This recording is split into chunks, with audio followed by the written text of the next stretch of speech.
Shalom, selamat pagi saudara yang diberkati Tuhan.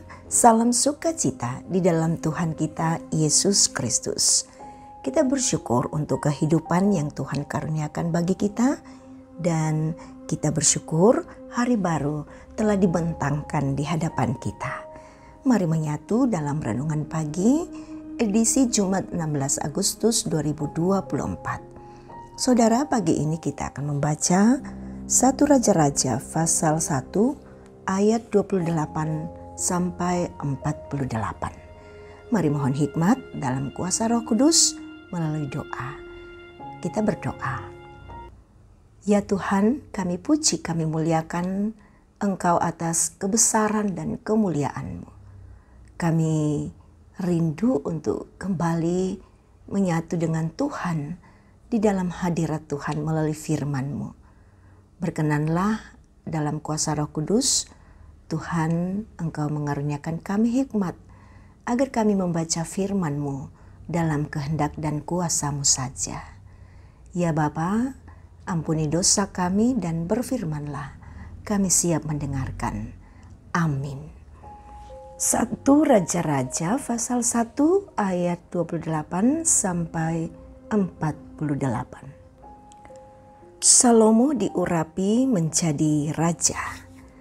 Lalu Raja Daud menjawab katanya, panggillah Batsyeba. Perempuan itu masuk menghadap raja dan berdiri di depannya. Lalu raja bersumpah dan berkata, demi Tuhan yang hidup yang telah membebaskan nyawaku dari segala kesesakan, pada hari ini aku akan melaksanakan apa yang kujanjikan kepadamu demi Tuhan, Allah Israel. Dengan sumpah ini, anakmu Salomo akan menjadi raja sesudah aku, dan dialah yang akan duduk di atas tahta menggantikan aku. Lalu Batsyeba berlutut dengan mukanya sampai ke tanah. Ia sujud menyembah kepada raja dan berkata, hidup tuanku Raja Daud untuk selama-lamanya. Lagi kata Raja Daud, panggillah Imam Sadok, Nabi Nathan dan Benaya bin Yoyada. Mereka masuk menghadap raja dan raja berkata kepada mereka, bawalah para pegawai tuanmu ini, naikkan anakku Salomo ke atas bagal betina kendaraanku sendiri dan bawa dia ke Gihon. Imam Sadok dan Nabi Nathan harus mengurapi dia di sana menjadi raja atas Israel. Kemudian kamu meniup sangkakala dan berseru, hidup Raja Salomo. Sesudah itu kamu berjalan pulang dengan mengiring dia. Lalu ia akan masuk dan duduk di atas tahtaku. Sebab dialah yang harus naik tahta menggantikan aku. Dan dialah yang kutunjuk menjadi raja atas Israel dan Yehuda. Lalu Benaya bin Yoyada menjawab raja, amin. Demikianlah kiranya firman Tuhan, Allah Tuanku Raja. Seperti Tuhan menyertai Tuanku Raja, demikianlah kiranya ia menyertai Salomo. Semoga ia membuat tahta Salomo lebih agung dari tahta tuanku Raja Daud. Lalu pergilah Imam Sadok, Nabi Nathan dan Benaya bin Yoyada dengan orang Kreti dan orang Pleti. Mereka menaikkan Salomo ke atas bagal betina Raja Daud dan membawanya ke Gihon. Imam Sadok telah membawa tabung tanduk berisi minyak dari dalam kemah, lalu diurapinya Salomo. Kemudian sangkakala ditiup dan seluruh rakyat berseru, hidup Raja Salomo. Sesudah itu seluruh rakyat berjalan di belakangnya sambil membunyikan suling dan sambil bersukaria ramai-ramai, sampai seakan-akan bumi terbelah oleh suara mereka. Hal itu kedengaran kepada Adonia dan kepada semua undangan yang bersama-sama dengan dia. Ketika mereka baru habis makan, ketika Yoab mendengar bunyi sangkakala itu, ia berkata, apakah sebabnya kota begitu ribut? Selagi ia berbicara, datanglah Yonatan, anak Imam Abiatar.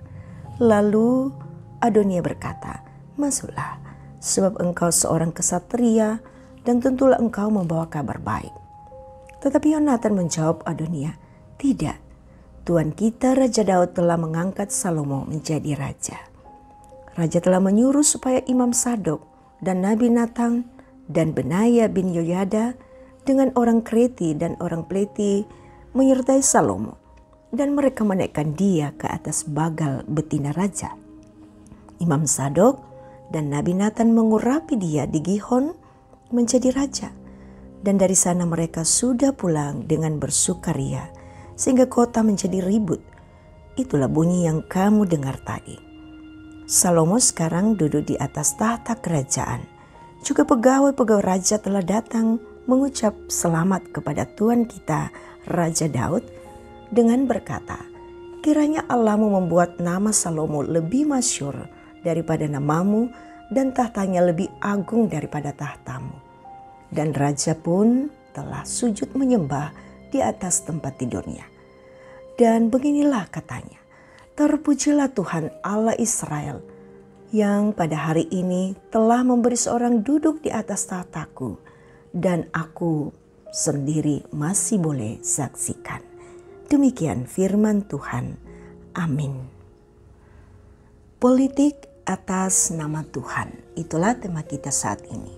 Saudara, hikmat dan kebijaksanaan sangat penting dalam mengambil keputusan, terutama dalam situasi genting.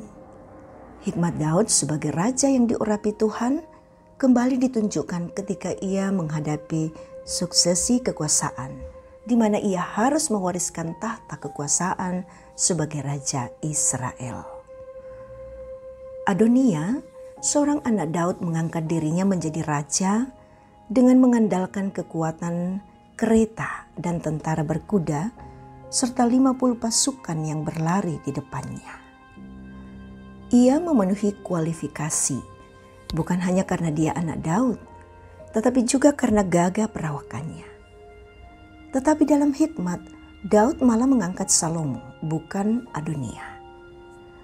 Jika kita memperhatikan cara Daud menangani suksesi ini, sangat jelas bahwa Daud sangat bersandar pada Tuhan. Ia memenuhi sumpahnya kepada Batseba yang dulu diucapkan demi Tuhan Allah Israel, bahwa Salomo anak Batseba yang akan menggantikannya menjadi raja. Selain itu, jika Adonia mengangkat dirinya menjadi raja dengan mempertontonkan kekuatan tentara, Daud justru memerintah untuk pengangkatan Salomo dilakukan oleh Imam Sadok dan Nabi Nathan. Nabi dan imam adalah representasi kehadiran Allah dalam suksesi ini. Sebagaimana dulu Daud juga diurapi oleh Nabi Samuel. Hal ini sejalan dengan konsep pemerintahan Allah yang telah ditetapkan Tuhan sejak Israel menjadi kerajaan. Dengan demikian, Daud memahami suksesi tahtanya sebagai pekerjaan Allah. Saudara yang diberkati Tuhan, mungkin kita sering menghadapi situasi politik yang tidak menentu. Renungan atas firman Tuhan ini kiranya menjadi penyejuk di tengah kegersangan dan pendangkalan pemahaman atas politik yang sedang melanda kita dalam bentuk politik transaksional, perebutan kekuasaan, dan jabatan yang tidak sehat. Roh Kudus menolong kita semua. Amin. Marilah kita berdoa. Tuhan, kami menyerahkan kehidupan kami kepadamu sebagai persembahan kami yang hidup. Kami percaya hari ini Tuhan menyertai kami dalam kuasa Roh Kudus. Kami bersyukur firman-Mu menguatkan kami sekalian untuk terus mengatasnamakan Tuhan dan demi Tuhan untuk mengerjakan segala sesuatu. Karena itu Roh Kudus, tolonglah kami agar kami hanya memikirkan, memperkatakan, dan mengerjakan apa yang Tuhan kehendaki. Dalam segala kelemahan kami, kiranya Tuhan memperlengkapi kami. Berkatilah semua hamba-hamba-Mu Tuhan yang boleh merenungkan firman-Mu pada saat ini. Hamba berdoa diberkatilah kesehatannya, diberkatilah pekerjaannya, diberkatilah usahanya, diberkatilah pelayanan-pelayanan untuk hari ini, diberkatilah dalam perjuangan-perjuangan. Tuhan dimuliakan atas semuanya. Ya Tuhan, inilah doa kami. Kami bawa dalam satu nama, Yesus Kristus Tuhan Juru Selamat kami yang hidup. Amin. Terimalah berkat Tuhan. Tuhan memberkati engkau dan melindungi engkau. Tuhan menyinari engkau dengan wajah-Nya dan memberi engkau kasih karunia. Tuhan menghadapkan wajah-Nya kepadamu dan memberi engkau damai sejahtera. Amin. Saudara, demikian kebersamaan kita dalam renungan pagi ini. Tuhan memberkati kita.